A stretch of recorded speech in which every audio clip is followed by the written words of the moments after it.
Vine a alabar a Dios. Vine a alabar a Dios. Vine a alabar su nombre. Vine a alabar a Dios. Vine a alabar a Dios. Vine a alabar a Dios. Vine a alabar su nombre. Vine a alabar a Dios. Él vino a mi vida en un día muy especial, cambió mi corazón y me dio todo su amor, y esa es la razón por la que digo que vine a alabar a Dios. Él vino a mi vida en un día muy especial, cambió mi corazón y me dio todo su amor, y esa es la razón por la que digo que vine a alabar a Dios.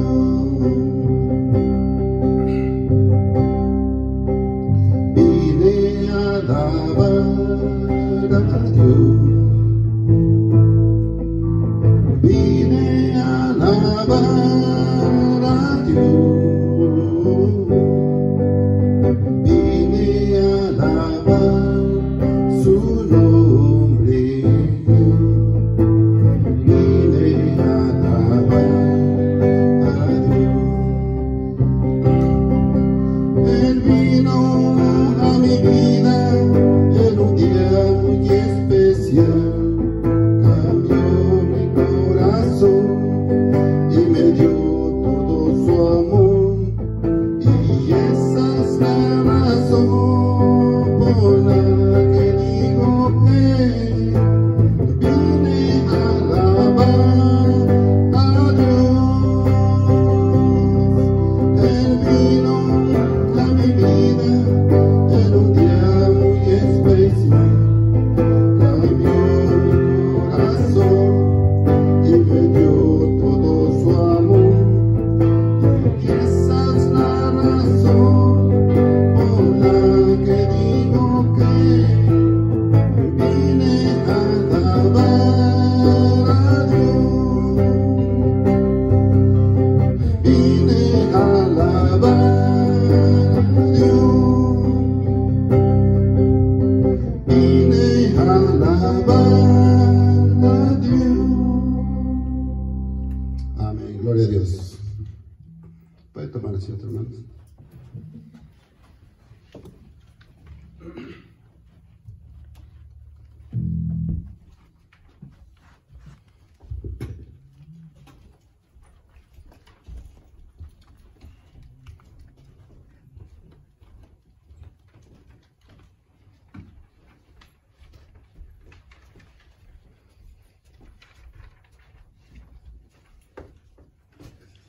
Bueno, muy buenas noches, hermanos. Que el Señor les bendiga. Y qué bueno que podemos tener este lugar, hermanos, donde siempre será una bendición el poder reunirnos y de alguna manera examinar las Escrituras o escudriñarlas, como dice el Señor Jesucristo. Allí en el Evangelio de Juan, el Señor dice, escudriñar las Escrituras, porque me parece que en ella, o os parece que en ella, dice, encontréis la vida eterna, y ellas dan testimonio de mí. Y recuerde, uno de los pilares, por así decirlo, que yo la vida de muchos hombres, pero específicamente la vida de Josué, es de que el Señor le dijo que este libro de la ley, que ya para nosotros no solamente es el libro de la ley, pero es la palabra de Dios completa, realmente revelada, dice, nunca se aparte de tu boca, medita de día y de noche. Y podríamos agregarle, no por inspiración divina, pero simplemente por implicación, ¿verdad? Que nunca se aparte de tu boca de día y de noche, ni tampoco cuando vayas a la iglesia o cuando estés haciendo alguna otra actividad. Debería de ser una bendición poder meditar siempre en la palabra de Dios. Muy bien, hermanos, pues en esta noche vamos a volver, dado que nos tomamos un descanso en el sentido de no en nuestro estudio, porque tuvimos una sesión de preguntas y respuestas, y me fijé que hay varias vistas que se dieron en la noche de preguntas y respuestas, así que si usted no estuvo, pues es un buen tiempo que puede verlas, y también nos dimos cuenta que varias personas más vieron eso. Así que, pero en esta noche vamos a volver a nuestro estudio que hemos estado haciendo ya por varias semanas sobre la primera y la segunda carta del apóstol San Pablo a los tesalonicenses, y dado que hemos dicho ya por varias ocasiones, y quizá lo sigamos repitiendo, Pablo trata el tema primordialmente, o uno de los temas primordiales es sobre la segunda venida de Cristo. Por lo tanto, nuestra meta fue el hecho de poder estudiar de una manera doctrinal, pero también práctica, estas dos cartas que Pablo le envió a los hermanos de Tesalónica, ¿verdad? Porque un tema primordial es la segunda venida de Cristo. Pero eso debe de tener un aspecto práctico en nuestra vida espiritual. Y básicamente dijimos que la carta, la primera al menos, podríamos dividirla en tres partes, ¿verdad?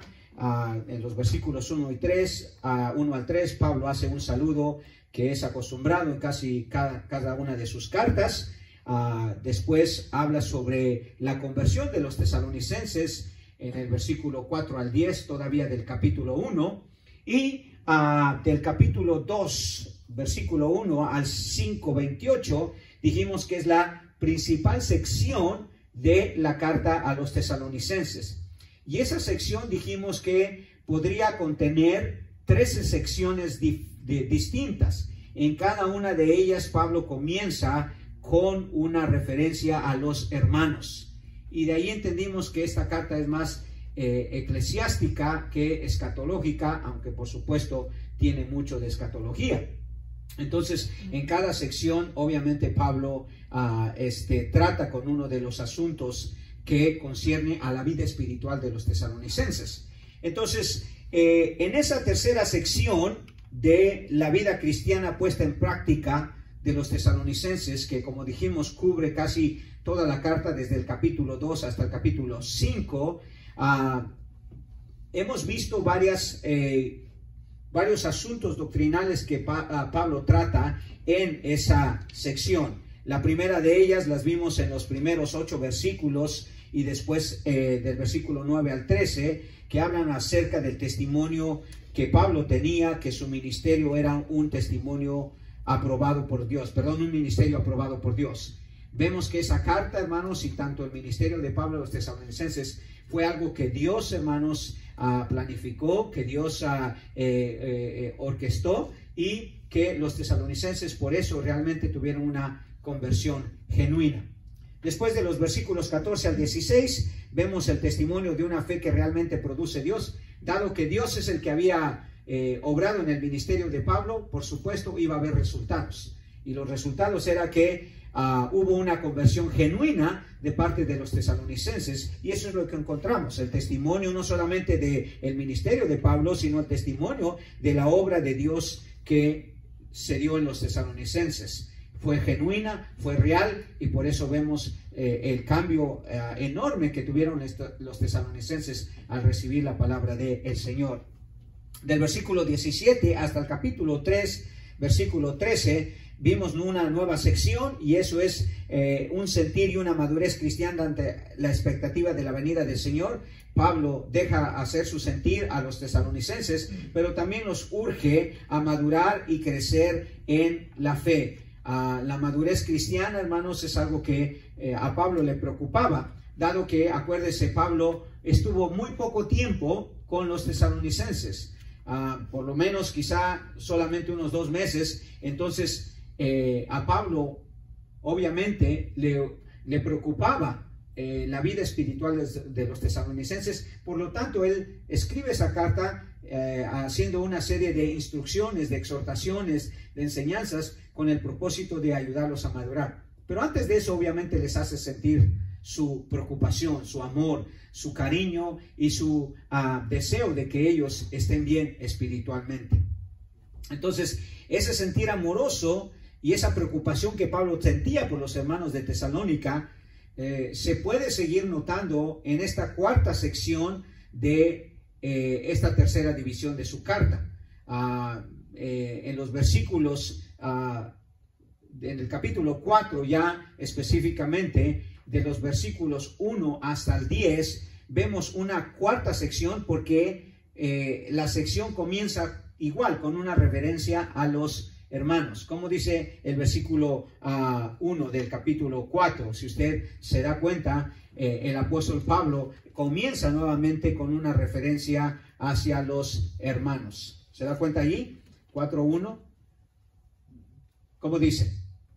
Por lo demás, hermanos, os rogamos y exhortamos en el Señor Jesús, que de la manera que aprendisteis de nosotros, como os conviene, conduciros y agradar a Dios. Así abundéis más y más. Ok, muy bien. Por lo demás, hermanos. Entonces, esta nueva sección, hermanos, que Pablo va a comenzar aquí, es una sección que tiene un tono más de urgencia. Ya les ha hecho hacer su sentir amoroso Pablo, su cariño hacia los tesalonicenses, ya los ha elogiado por la madurez que ellos han conseguido en su vida cristiana. Pero en esta cuarta sección de esta tercera división, que obviamente en la sección anterior, que es del capítulo 2 hasta el capítulo 2, versículo 7 hasta el versículo 13, Pablo la termina animando a los hermanos de Tesalónica a crecer en madurez, pero específicamente en su comportamiento santo y en su amor también por los creyentes. Si usted nota en el versículo 11, especialmente del capítulo 3, dice: mas el mismo Dios y Padre de nuestro Señor Jesucristo dirija nuestro camino a vosotros, y el Señor os haga crecer, fíjese bien lo que dice, os haga crecer y abundar en amor, unos para con otros y para con todos, como también lo hacemos nosotros para con vosotros, para que sean afirmados vuestros corazones irreprensibles en santidad delante de Dios nuestro Padre, en la venida de nuestro Señor Jesucristo con todos sus santos. Recordemos, esto de la venida del Señor es un asunto que le concierne a Pablo, está por toda su carta. Aunque no es primordialmente lo que Pablo trata con esta carta, sí vemos que constantemente está en el lenguaje de Pablo. Entonces, en esta nueva sección que comienza en el capítulo 4, del versículo 1 al 10, Pablo hace una transición de la exhortación amorosa que él está haciendo a una exhortación más instructiva, tal como lo dice el versículo 12 del capítulo 3. En el versículo 12 dice: y el Señor os haga crecer y abundar en amor, unos para con otros y para con todos. Ese es el contexto. Pablo les acaba de exhortar a crecer, abundar en amor, a vivir una vida más madura en ese sentido. Pero en el versículo 4, versículo 1, perdón, del capítulo 4, Pablo empieza a hacer una exhortación más instructiva, tal como lo dice el versículo 1. Por lo demás, hermanos, os rogamos y exhortamos en el Señor Jesús. Entonces, esta tercera o cuarta sección, hermanos, es una sección que habla acerca del progreso del comportamiento cristiano ante la venida del Señor. El progreso del comportamiento cristiano ante la venida del Señor. La intención de Pablo, hermanos, es más progresista que pasiva. Desea que los tesalonicenses, hermanos, progresen más en su vida cristiana. Dice, así abundéis más y más. ¿Verdad? O sea, Pablo quiere que la vida cristiana de los tesalonicenses y por implicación la de nosotros, pues sea algo progresivo, no que se detenga, hermanos. Muchos cristianos sufren de un estancamiento espiritual. No progresan en su vida cristiana. Se estancan. Se vuelven pasivos. El progreso cristiano, hermanos, es algo que se debe de dar en nuestra vida. No podemos parar, no podemos quedarnos estacionados o estancados, porque si no, vamos a volvernos religiosos. Ese es el peligro de alguien que se estanque espiritualmente, de alguien que ya no busca aprender más de la palabra, de alguien que ya no busca hacer más para el Señor, servir al Señor, adorar al Señor. O sea, que su vida se estanca en una rutina nada más de ahí se va, pero no progresa en el comportamiento cristiano. Recuerde, la vida espiritual de Pablo, hermanos, era de constante progreso. Era de constante progreso. Especialmente si tenemos en mente la venida del Señor. Acuérdese que Pablo dice, para que seáis afirmados vuestros corazones, en el versículo 13 del capítulo 3, irreprensibles en santidad delante de Dios nuestro Padre en la venida de nuestro Señor Jesucristo con todos sus santos. ¿Cómo debe de estar un cristiano, hermanos, ante la expectativa del Señor? Progresando en su vida cristiana. Progresando en su vida cristiana. Entonces, Pablo era un progresista, si podríamos decirlo, ¿verdad? Usando esa palabra, no un conformista. Pablo no se conformó, hermanos, con simplemente comenzar una rutina religiosa de cada semana y de todo el tiempo. Le dije que una de mis metas, hermanos, durante estos 4 años que venían, era leer los evangelios. Hace 2 años comencé ese viaje, como le dije yo, porque tenía intención de leer nuevamente los evangelios. Los he leído de alguna manera, pero mi deseo ahora era leer cada año un evangelio, la mayor cantidad de veces posible. O sea, no me conformo, hermanos, con lo que yo ya sé. Sé que el Señor tiene mucho, mucho más que enseñarme. Entonces, comencé el año antepasado con el Evangelio de Lucas primero, luego fui con el Evangelio, comencé en el 2019 con el Evangelio de Juan, en el 2020 con el Evangelio de Lucas y ahora en el 2021 con el Evangelio de Marcos. Marcos lo he leído aproximadamente 27 veces en esto que va del año. Y ojalá que lo pueda leer mucho más veces porque es un evangelio más corto todavía, solo 16 capítulos, hermano. Recuerde, Juan tiene 21 capítulos, Lucas tiene 24 capítulos, pero Marcos solamente tiene 16 capítulos. So es menos, es el evangelio más corto. Por lo tanto, debería yo de leerle más veces. ¿Qué quiero decir con esto, hermano? Es que hay que progresar en la vida cristiana. Hay que saber más del Señor, hermano, especialmente del Señor Jesucristo. No nos podemos conformar, hermano, con venir a un estudio bíblico aquí o los domingos. Debemos buscar crecer más y más, abundar, dice Pablo, así abundéis más y más. Entonces Pablo no era un conformista, hermano. ¿Se acuerda qué es lo que le dice a los hermanos de Filipos? Cuando le escribe a los filipenses, les dice exactamente eso. Yo no me conformo. ¿Qué dice él? No que lo haya alcanzado ya. En Filipenses, estoy leyendo de Filipenses capítulo 3, versículo 12 en adelante. ¿Qué dice? No que lo haya alcanzado ya, ni que ya sea perfecto, sino que, ¿qué dice? 3:12 de Filipenses, sino que, ¿qué? Prosigo. O sea, me gusta a mí progresar en mi vida cristiana. Prosigo para ver si logro hacer aquello por lo cual fui también nacido por Cristo Jesús. Hermanos, yo mismo no pretendo haberlo ya alcanzado, pero una cosa hago, olvidando ciertamente lo que queda atrás y extendiéndome a lo que está delante, prosigo a la meta, dice Pablo, al premio del supremo llamamiento de Dios en Cristo Jesús. El sistema educativo, hermanos, es de progreso. Ningún niño ningún niño se queda en el kinder. Después pasa a la primaria, y luego a la secundaria, luego al colegio, luego a la universidad. No puedes saber lo mismo. Entonces los cristianos, ¿por qué pensamos que nuestra vida como cristianos es de conformismo? ¿Qué sabe usted más hoy, en este año, que lo no sabía el otro año pasado? Tiene que ponerse metas espirituales, hermanos, si usted quiere progresar. Y esa es la intención de Pablo en esta nueva sección. El progreso del comportamiento cristiano ante la venida del Señor. Usted debe de saber cada día más, hermano. Algo, pero algo debe de saber cada día más.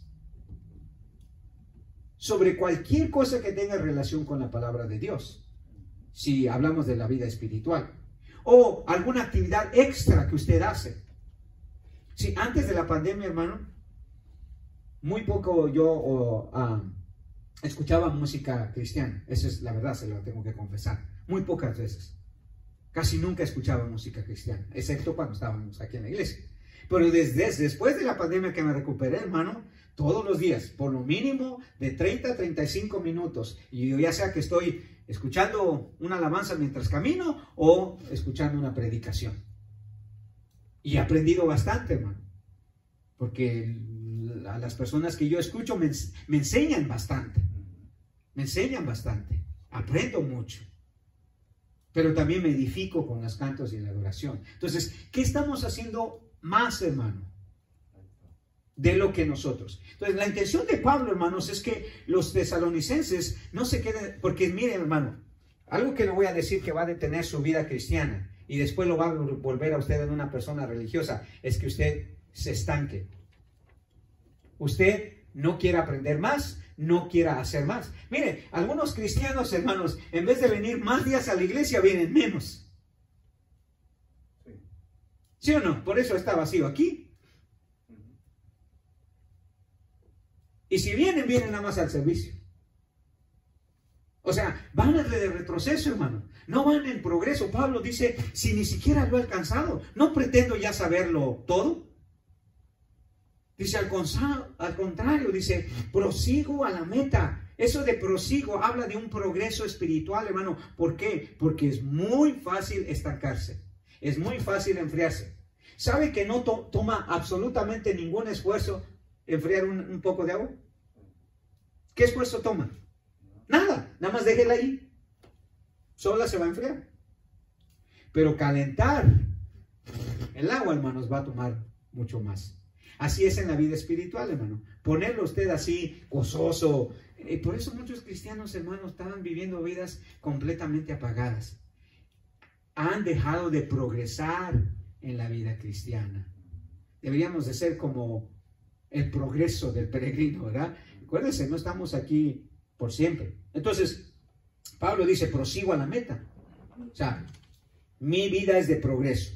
Entonces, en este progreso del comportamiento cristiano ante la venida del Señor, que Pablo trata de los versículos 1 a 10, Pablo da unas instrucciones importantes de su carta sobre la venida del Señor y urge a los creyentes de Tesalónica, hermanos, a progresar en dos comportamientos cristianos, básicamente. Uno es su comportamiento en lo que se refiere a su vida sexual. Me pregunto, hermano, ¿por qué Pablo metió ahí lo del sexo, hermano? Creo que ¿cómo se llama? Este tiempo, hermanos, estos versículos quizás son de lo más adecuado, hermano, de lo más adecuado. Y segundo, su comportamiento en relación a su vida filial, del versículo 9 al 10 en la primera parte. Entonces, tenemos que progresar, hermanos, en un comportamiento en lo que se refiere a nuestra vida sexual. Y usted dirá, pastor, ¿y eso qué tiene que ver con mi vida cristiana, con mi vida espiritual? Bueno, tiene que ver mucho porque si Pablo, por inspiración divina, no es que a Pablo se le ocurrió escribir eso, ¿ok? Sino por inspiración divina. Y mire lo que empieza diciendo Pablo en el versículo 2. Porque ya sabéis qué instrucciones os dimos por el Señor Jesús. Pues la voluntad de Dios es vuestra santificación, que os apartéis de fornicación, que cada uno de vosotros sepa tener su propia esposa en santidad y honor, no en pasión de concupiscencia como los gentiles que no conocen a Dios, que ninguno agrave ni engañe a su hermano, porque el Señor es vengador de todo esto, como ya hemos dicho y testificado. Las instrucciones de Pablo sobre el comportamiento sexual eran de suma importancia, hermanos. ¿Sabe por qué?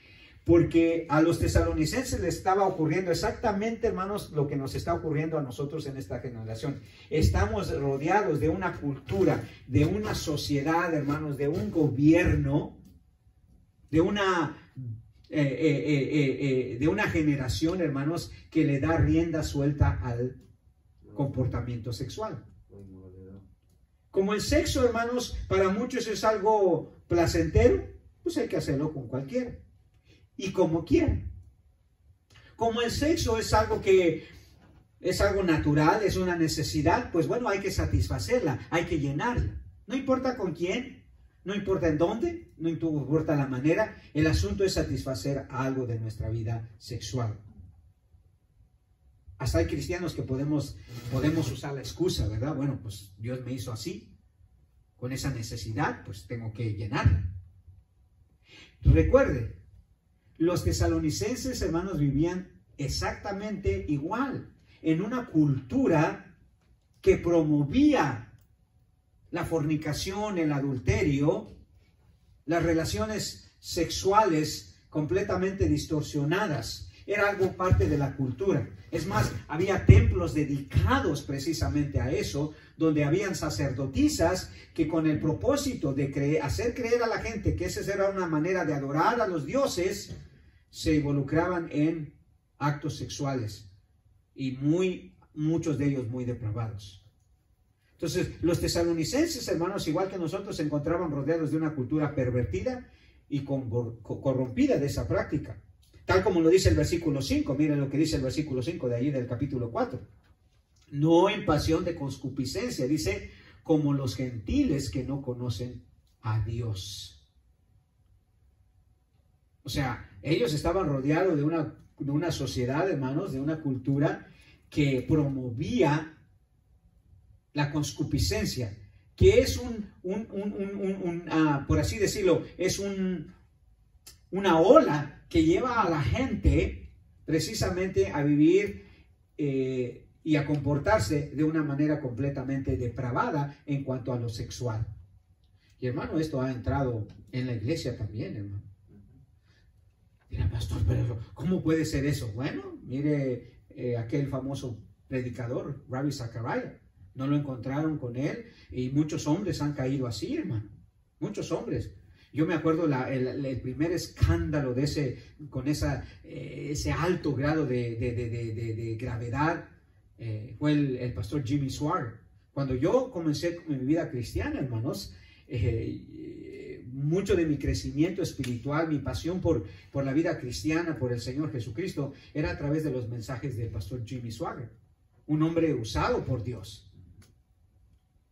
Pero contrataba prostitutas, hermano, para llenar su necesidad sexual. Y ha habido muchos otros. Y usted dice, ¿cómo es posible eso? Bueno, también David hizo de los suyos, ¿verdad?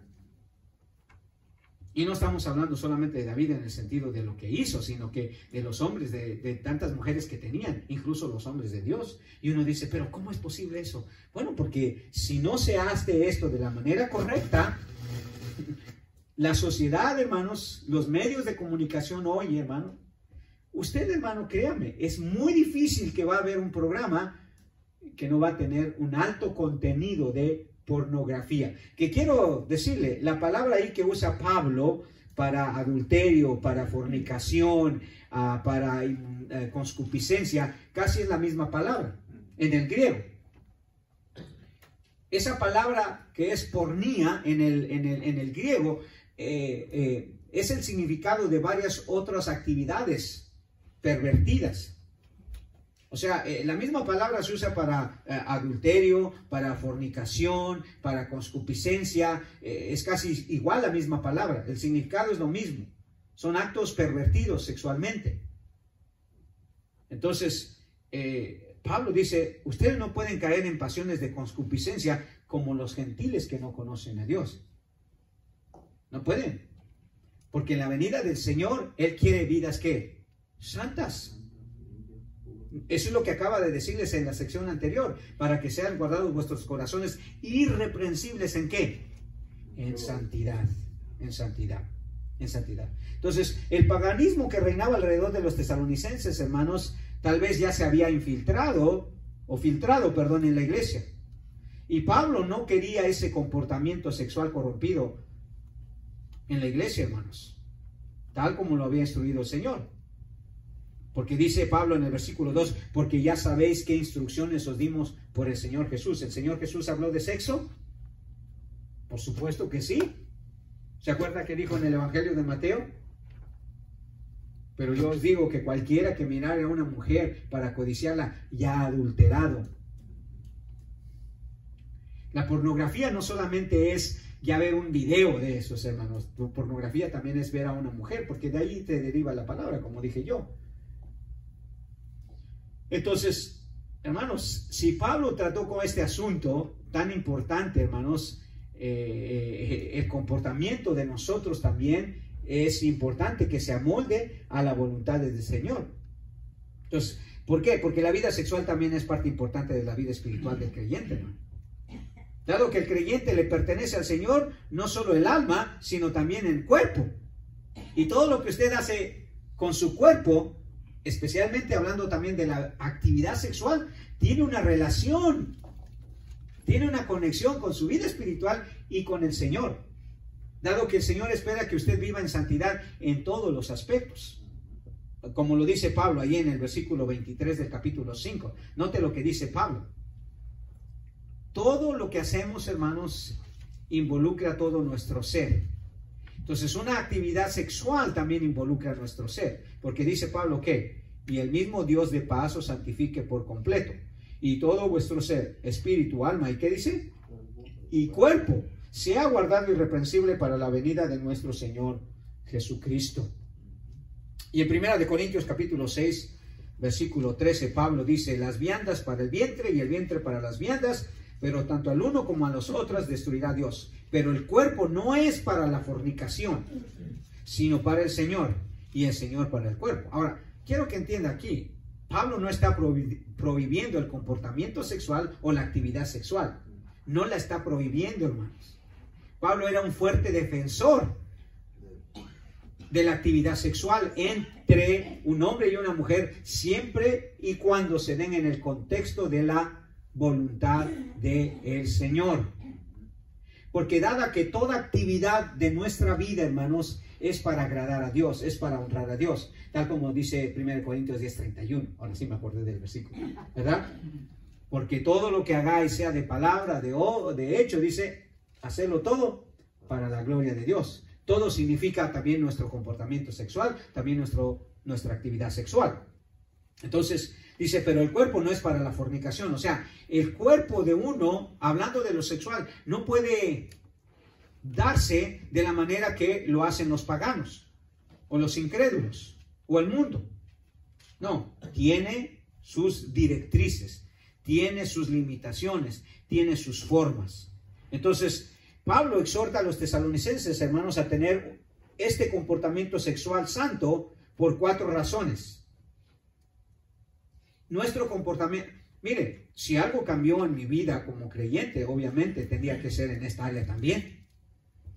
No solo tenía yo que empezar a venir a la iglesia, a orar, leer la Biblia, diezmar y todo eso, también mi vida sexual tuvo que adaptarse ahora a lo que dictamina el Señor.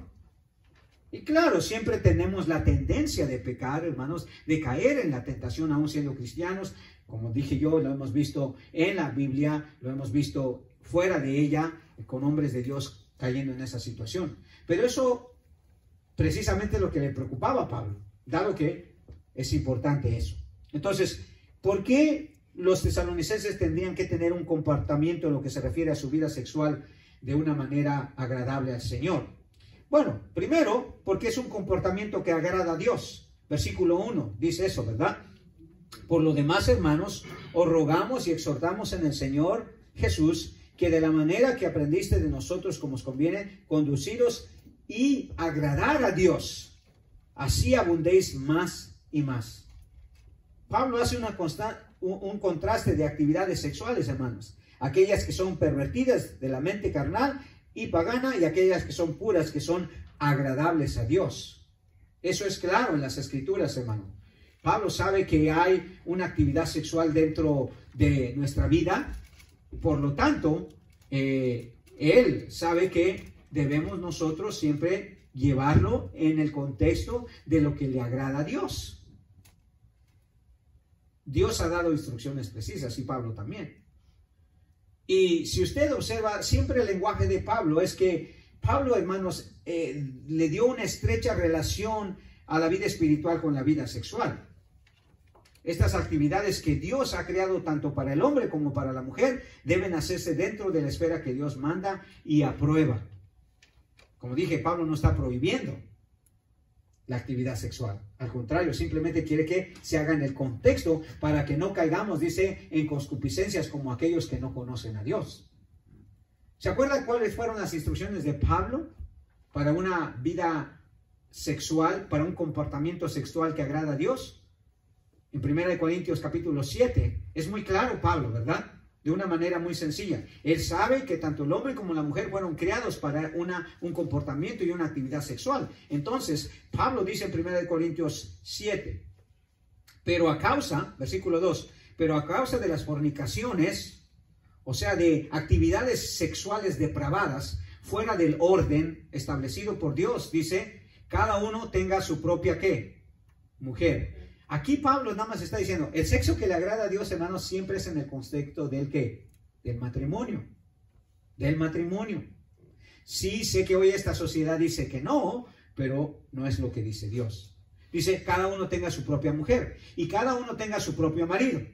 En el contexto del matrimonio. Nada más. Nada más. Dice, el marido cumpla con la mujer el deber conyugal y asimismo la mujer con el marido. Esto quiere decir que hay necesidades mutuas que llenar y por eso Dios aprueba eso. Aprueba la actividad sexual porque Él hizo al hombre y a la mujer con un complemento uno del otro en esta área. Por lo tanto, dice Pablo, deben de cumplir, los dos deben de cumplir con esta actividad, con este comportamiento. Versículo 4, la mujer no tiene potestad sobre su propio cuerpo, sino el marido, ni tampoco tiene el marido potestad sobre su propio cuerpo, sino la mujer. Quiere decir, hermanos, no hay una justificación para que tanto el hombre como la mujer se nieguen a este tipo de comportamiento, a este tipo de actividad. Y Pablo no solamente dice, y no os neguéis el uno al otro, a no ser por algún tiempo de mutuo consentimiento, para ocuparos sosegadamente a la oración y volveros a juntaros en uno, para que no os tiente Satanás. Hermano, el peligro es latente. ¿Ve? Entonces, la vida sexual, hermanos, que agrada a Dios, tiene claras instrucciones. No hay manera de perderse aquí, hermano. No hay manera de perderse. La vida sexual del cristiano debe ser regular, como dice Pablo, de mutua satisfacción, un deber amoroso y para una relación estable, hermanos. Ese es el tipo de comportamiento sexual que agrada a Dios. Entonces, este comportamiento debe de agradar a Dios. No podemos vivir como el mundo, hermano. Tenemos que vivir una vida sexual de acuerdo a la voluntad de Dios. Y Dios sí promueve una actividad sexual sana, saludable, regular, de mutua satisfacción, de mutuo acuerdo, de mutua relación, con el propósito de complementarnos unos a otros como matrimonio. Ese es el comportamiento que debe de tener un cristiano ante eso. Pero hay otra segunda razón en el versículo 2, y eso es que el comportamiento, hermanos, en lo que se refiere a la vida sexual, es una enseñanza directa de Jesús, como dice el versículo 2. Porque ya sabéis qué instrucciones os dimos por el Señor Jesús. Jesús, hermanos, como Pablo, dio instrucciones muy claras de un alto comportamiento cristiano con referente a nuestra vida sexual. No solo hizo prohibiciones, sino también les dio un alto estándar de conducta, de comportamiento. En el versículo que le cité, Mateo 5:27, eso es lo que dice el Señor, ¿verdad? Oíste que fue dicho, no cometerás adulterio. O sea, no tendrás un comportamiento sexual fuera del matrimonio, fuera de lo que agrada a Dios, fuera de la voluntad de Dios, fuera de los parámetros de Dios. Eso es una prohibición que el Señor da. Pero después le da un estándar muy alto. Muy alto, porque dice, pero yo os digo que cualquiera que mire a una mujer para codiciarla, ya adulteró con ella en su corazón. Entonces la vida sexual del creyente no debe corromperse, hermanos. Pablo exhortó a los creyentes a vivir una vida que agrada a Dios, porque es una enseñanza también directa de nuestro Señor Jesucristo. Pablo, cuando le escribió a los corintios acerca de este asunto también, observe lo que le dice Pablo a los corintios con relación a vivir una vida santa con lo referente a lo sexual. 1 Corintios 6, versículo 15. Note lo que dice Pablo. ¿No sabéis que vuestros cuerpos son miembros de Cristo? Quitaré pues, y estas son enseñanzas directas del Señor Jesucristo, que fue quien reveló todo esto a Pablo, ¿verdad? Tal como lo dice él en Gálatas, dice que su evangelio, hablando de toda la enseñanza doctrinal que recibió de Jesús, dice, no lo recibí por hombres, sino directamente del Señor Jesús. Entonces sabemos que esto que Pablo está escribiendo fue una revelación divina de parte de Jesús, directamente. Dice, quitaré pues los miembros de Cristo y los haré miembros de una ramera. De ningún modo. ¿O no sabéis que el que se une con una ramera, y Pablo usa esta expresión de ramera porque otra vez le dije, en esos templos que había alrededor de Tesalónica, que había en Tesalónica y en todo Asia Menor, la idea era de que una manera de adorar a los dioses era a través de tener orgías, incluso con estas sacerdotisas. O sea, entrar en una relación íntima con estas mujeres que literalmente eran unas rameras, eran unas prostitutas. Y dice Pablo, ¿o no sabéis que el que se une con una ramera es un cuerpo con ella? Porque dice, las dos serán una sola carne. Pero el que se une al Señor es un espíritu con él. Huid de la fornicación. Cualquier otro pecado que el hombre cometa está fuera del cuerpo, mas el que fornica contra su propio cuerpo peca. ¿O ignoráis que vuestro cuerpo es templo del Espíritu Santo, el cual está en vosotros, el cual tenéis de Dios y que no sois vuestros? Porque habéis sido comprados por precio. Glorificad pues a Dios en vuestro cuerpo y en vuestro espíritu, los cuales son de Dios. Sí, siempre Pablo, la idea, hermanos, es de que lo que hacemos con nuestro comportamiento sexual no debe de parecerse a lo que hacen los paganos, los incrédulos. Sí debemos disfrutarlo, sí debemos mantenerlo regularmente, con mutua satisfacción, pero siempre dentro de lo que Dios ha dejado escrito, de las condiciones y de las instrucciones que Dios ha dado. Entonces Pablo da instrucciones muy específicas, hermanos. Son directrices que vienen de parte del Señor, porque acuérdense, es el Señor quien escogió a Pablo y lo llevó a ello. Entonces, el comportamiento es porque son instrucciones del Señor, porque agrada a Dios y porque también se tienen instrucciones específicas sobre ello. Instrucciones específicas sobre ello. Y Pablo ahí, desde el versículo 3 hasta el versículo 7, da algunas instrucciones específicas sobre la vida sexual que agrada a Dios, sobre la vida sexual que viene como una parte de una enseñanza de parte del Señor Jesucristo. Entonces, estas son las instrucciones específicas que Pablo da, él allí en Tesalonicenses. 1. La vida sexual tiene sus restricciones. Versículo 3. Pues la voluntad de Dios es vuestra, ¿qué dice? Santificación, que os apartéis ¿de qué? De fornicación. O sea, que ningún comportamiento sexual, llámese pornografía, llámese fornicación, adulterio, homosexualismo, lo que quiera, cualquier actividad que involucre una actividad sexual fuera del matrimonio, fuera de la voluntad de Dios, es fornicación. Y dice que os apartéis de fornicación. O sea, la vida sexual tiene sus restricciones, hermano. Debemos de apartarnos de todo aquello que no es algo que Dios aprueba. Versículo 4. La vida sexual tiene sus formas también. Que cada uno de vosotros sepa tener su propia esposa, que dice, ¿cómo? En santidad y honor. O sea que la vida sexual, hermanos, sin entrar en muchos detalles, simplemente debe de ser algo santo, algo puro. No debemos imitar al mundo, porque hoy usted sabe que el mundo está, hermanos, completamente distorsionado en cuanto a las ideas de la actividad sexual. Pero Pablo dice aquí, que cada uno de vosotros sepa tener su propia esposa. Si tomamos la palabra esposa, porque algunos han debatido ahí que Pablo no se está refiriendo a la mujer, sino al cuerpo, porque la palabra que se usa parece que realmente apunta hacia el cuerpo. Ese versículo podría traducirse que cada uno de vosotros sepa tener su propio cuerpo en santidad y honor. Cualquiera de los dos traducciones, la idea es la misma, hermanos, o la instrucción es la misma. Que nosotros debemos de tomar una vida o comportarnos en una vida sexual, hermanos, siempre y cuando sea en pureza y santidad, honrando al Señor. Ahora, si tomamos que es la esposa, obviamente sí, hermano. Hoy el mundo promueve un tipo de sexo completamente distorsionado al que Dios quiere.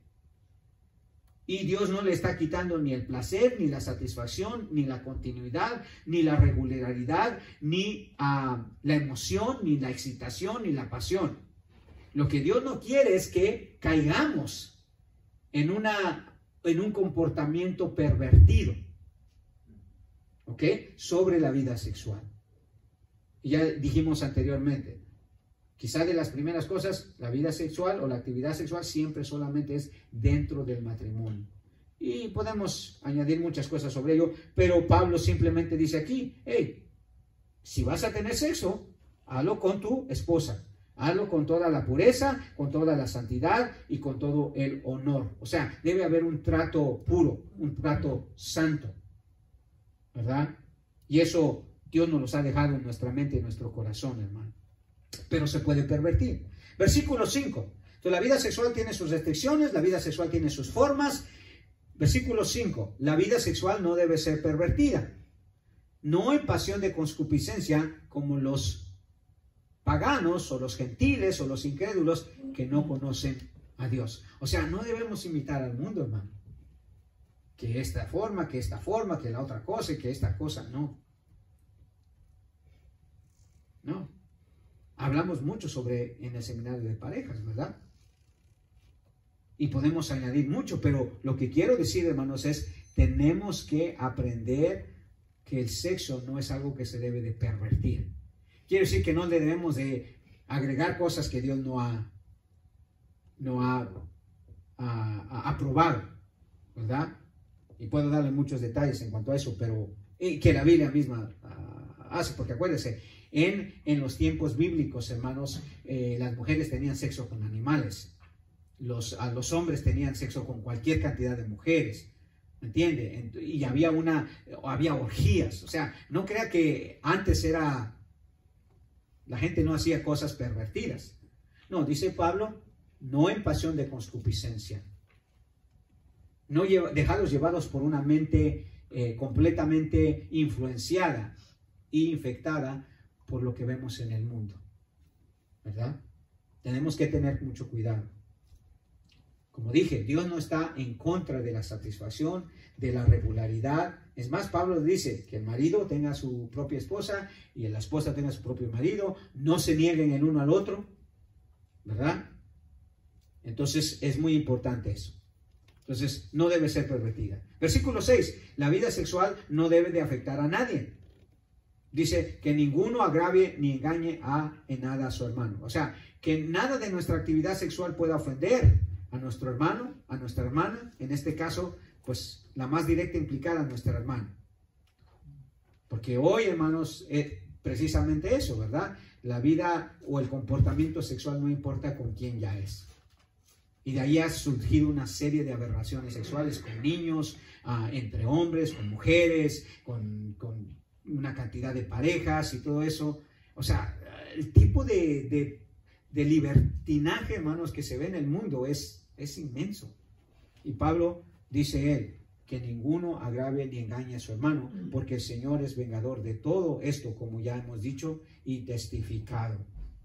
Y por último, otra instrucción específica sobre este asunto. Pablo dice en el versículo 7, pues no nos ha llamado Dios a inmundicia, sino que dice a santificación. La vida sexual debe de ser pura, hermanos. Pura. Entonces Pablo se ocupa de este asunto, hermanos, en medio de esta en esta carta, hermanos, porque él sabía del peligro que estaban corriendo los tesalonicenses. No está poniendo esto simplemente porque Pablo sea un pervertido. No, Pablo sabía del peligro. Y Pablo sabe, o Dios sabe del peligro en el que estamos ahorita, hermano. Necesitamos una instrucción específica en cuanto a nuestra vida sexual, en cuanto a nuestro comportamiento sexual. Y aquí, como dije, Pablo da por lo menos 4 o 5. La vida sexual tiene sus restricciones, la vida sexual tiene sus formas, la vida sexual no debe ser pervertida, la vida sexual no debe afectar a nadie, la vida sexual no debe de ser pura. Y no necesitamos un manual, hermano, simplemente necesitamos seguir. Lo demás viene por instinto, hermano, y por, obviamente, razonamiento común o sentido común, como le dice. Entonces, esa es parte del comportamiento. Ahora, otra cosa que habla del comportamiento sexual, hermano, es que es una demanda que viene de Dios. Todo lo que Pablo ha dicho dice, así que el que desecha esto no desecha a hombres, sino a Dios, que también nos dio su Espíritu Santo. O sea, todo lo que Pablo ha dicho en cuanto al comportamiento, hermanos, en lo que se refiere a la vida sexual, es de parte de Dios. Es algo que Dios ha establecido. No es algo que vino de la mente de Pablo solamente. Por lo tanto, dice, no se debe desechar.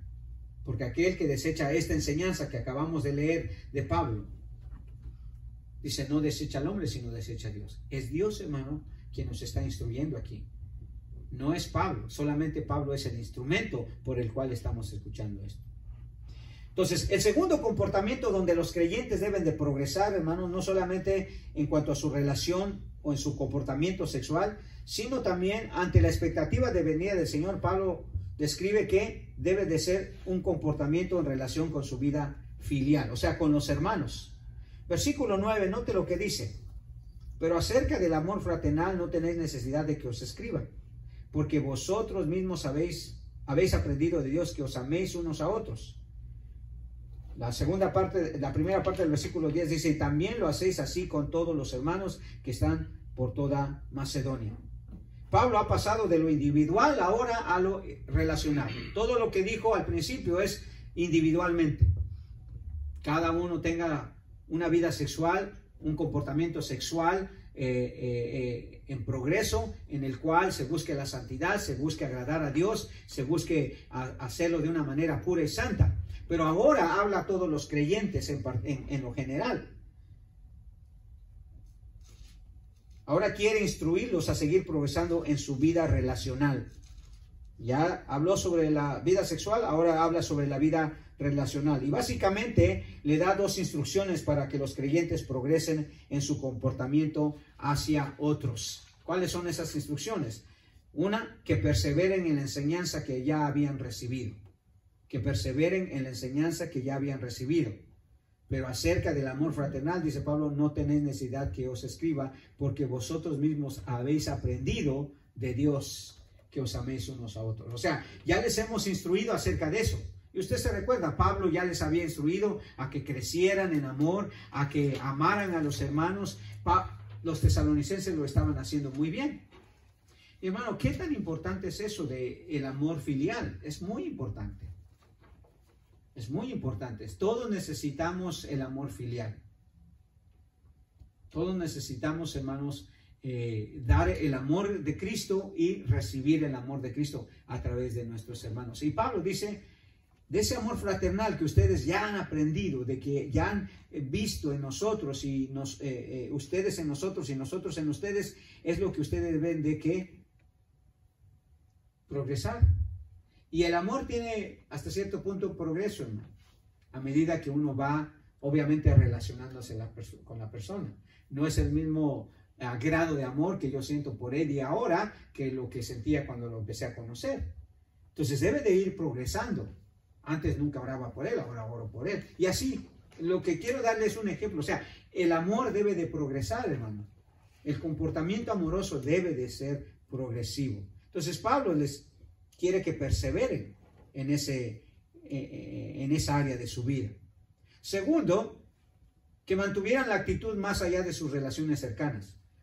Algo que no debemos olvidar, hermanos, es que tenemos hermanos en Cristo más allá de aquí de Cypress, más allá de aquí de Orange County. Dice en el versículo 10, en la primera parte, y también lo hacéis así con todos los hermanos que están por toda Macedonia.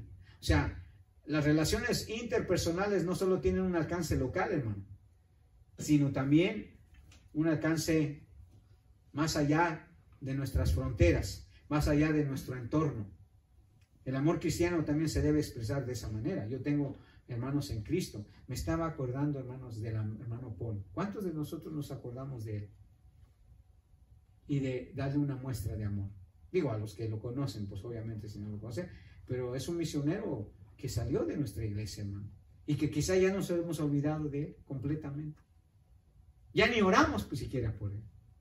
Qué tristeza, ¿verdad? Cuando Pablo dice, y también lo hacéis así con todos los hermanos que están por toda Macedonia. Tenemos hermanos en Cristo que a veces nos olvidamos de ellos, que están más allá. También a ellos, hermanos, se les debe demostrar un amor. El amor cristiano se debe expresar de esa manera, hermanos, más allá. Pablo tuvo esa experiencia, por eso quizás lo enseña. ¿Se acuerda cuando estaba escribiendo a los filipenses? ¿Qué hicieron los filipenses, hermano? Le mandaron, ¿qué dice? Ofrendas una y otra vez, para sus necesidades. O sea, los filipenses estaban en Asia Menor, Pablo estaba en Roma, hermano. Y desde allí los filipenses podían mostrar su amor hacia Pablo. O sea, el amor cristiano, hermanos, no tiene barreras, no tiene líneas, ¿verdad?